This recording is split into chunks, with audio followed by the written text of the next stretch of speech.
They use their tongues to deceive. The venom of snakes is under their lips. They use their tongues to deceive. The venom of snakes is under their lips. Their mouths are full of bitterness and curses, and the fear of God is not before their eyes.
I've got one that can see.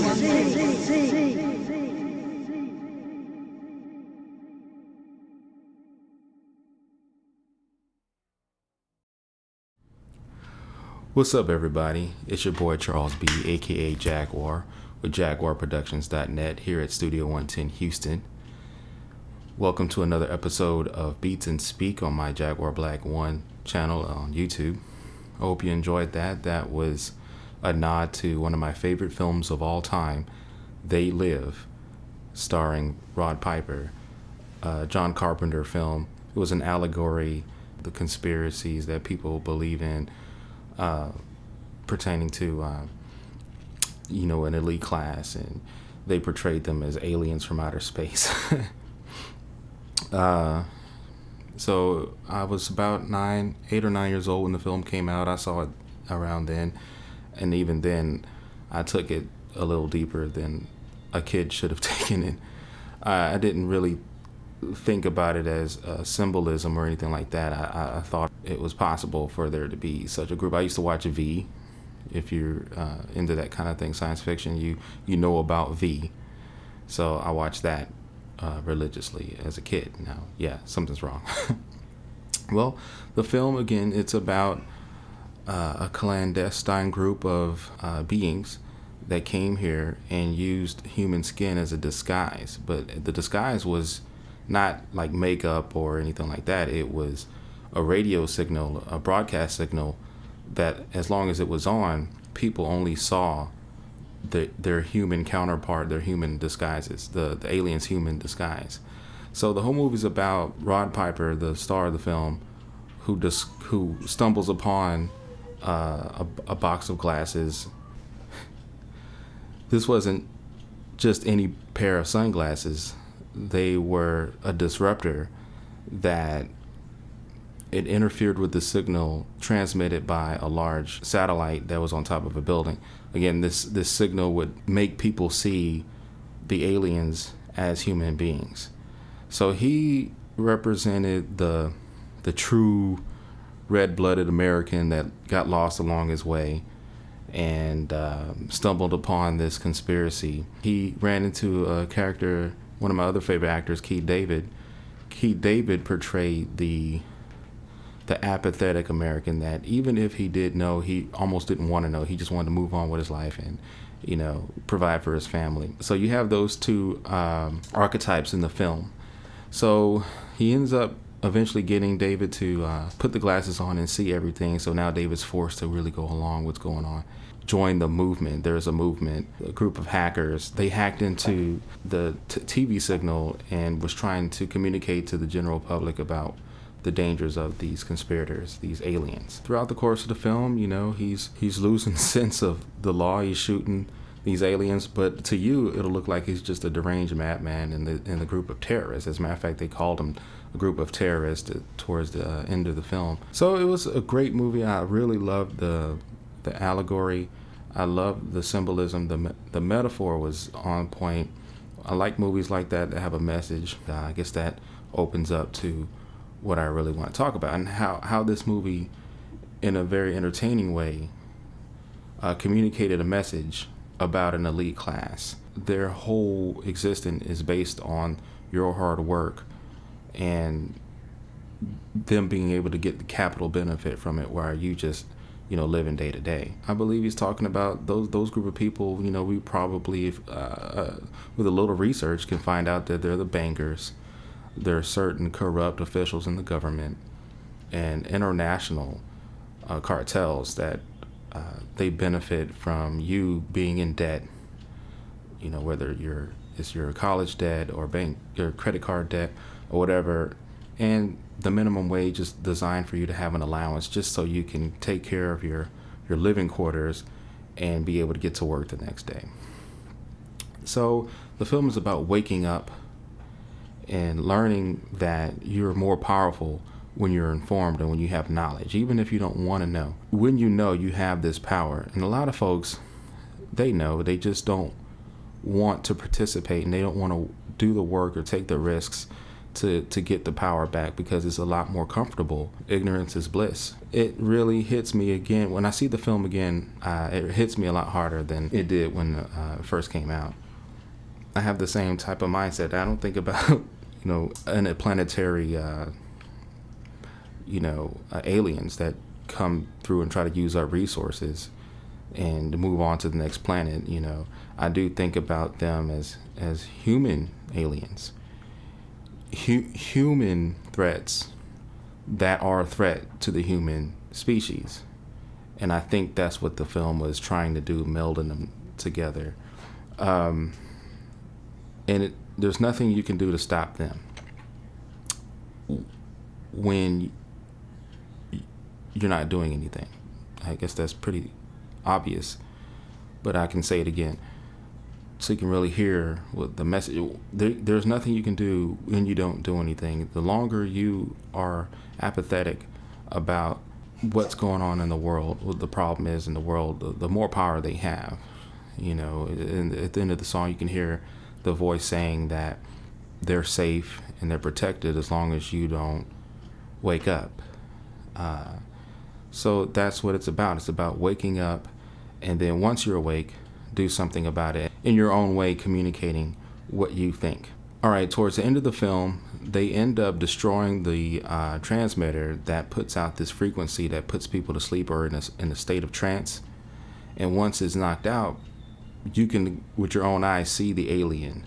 It's a real funny scene when there's this chick with this guy in the bed, and she's, they're going at it, and then she wakes up with the signal being disconnected, and she sees him. He's all like, "What's wrong, baby?" And you can just see his teeth. It's like some skeleton with a little bit of green muscle on it, a skull with a little bit of green muscle on it. It's just funny, and I think about that. What if there was this figure in the media that maybe not turn off a magical signal, but through his charisma and through his leadership, get people to wake up and stop,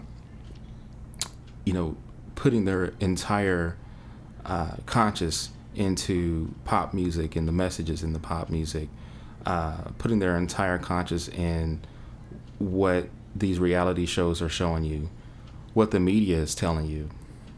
You think a little more about the story before you accept it. You're going to need a group of people in your life that can see past the obvious and are a little bit more prepared for it. And honestly, I wish I could get a little bit more prepared for what may be coming. If you watch the news and you see what's going on TV, the entertainment, the music today, you can see that they're gearing a way that controls the socioeconomic status of people. You're more prepared for the stories they put out, and you're a little bit more objective about the news. You're a little bit more objective about the television, the DJs that are on the radio. You're going to hear it and go, okay, I know what this is for, I know what it's about, but it doesn't affect me, it won't affect my kids. And anybody that they willing to open their ears, they're going to appreciate the information I have to give them. Oh, I forgot I had these on. Well, I hope you enjoyed the conversation. Please feel free to leave a comment, like, and subscribe. If this resonates with you, please share it. And let's talk. Let's have a conversation about the movie. I hope you're a fan. And even if you're not a fan of the movie, watch the movie. At the very least, you'll be entertained. But I hope you are to look at it a little bit more than that. It's about showing you that you are asleep and that you need to wake up, not that you're going to see some aliens. Open your mind to the possibility that people are indeed smart. And you just think about what you're able to do if you had enough resources. Just imagine. All right. Thank you for watching, and see you on the next Beats and Speaks.